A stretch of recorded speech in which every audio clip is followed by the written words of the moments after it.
બનાસકાંઠામાં અધિકારીઓની જાસૂસી કાંડમાં વિભાગ એક્શનમાં આવ્યો।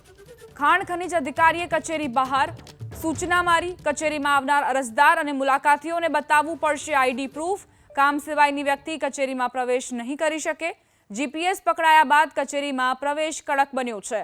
બનાસકાંઠામાં જાસૂસી કાંડ બાદ પણ ખાણ ખનીજ વિભાગ એક્શનમાં। ખાણ ખનીજ અધિકારીએ કચેરી બહાર સૂચના મારી છે। અમારા સંવાદદાતા રતન જોડાઈ ગયા છે વધુ જાણકારી સાથે।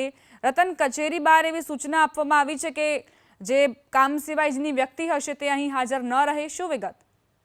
ચોક્કસ જે પાલનપુરની વાત કરીએ તો ખાણ ખનીજની કે થોડા દિવસ પહેલા જે ખાણ ખનીજની જે સરકારી વાહન ઉપર જીપીએસ લગાવવાનો જે મામલો હતો તેને લઈને ફરિયાદ બી દાખલ થઈ હતી અને તેને લઈને 3 આરોપીને અટકાયત કરીને અત્યારે પોલીસે એલસીબી પાસે તપાસ બી વધુ હાથ ધરી છે। તેને લઈને અત્યારે જે ખાણ ખનીજ જે અધિકારીઓ કચેરી બહાર જે સૂચનાઓ લખી ના બોર્ડ મારી દીધા છે। કોઈ અન્ય અજાણ્યા માણસ અહીંયા પ્રવેશ ના કરી શકે અને આ અધિકારીઓને રેકી ના કરી શકે તેને લઈને અન્ય લોકોને જે બી પણ કામકાજે આવતા હશે એ લોકોને નોંધણી કરવી પડશે।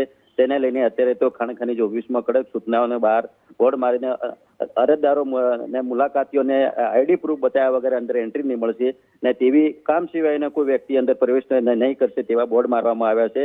આ જીપીએસ પકડાયા બાદ આ કચેરીમાં આ પગલું લેવામાં આવ્યું છે। જી આભાર રતન, જાણકારી આપવા માટે।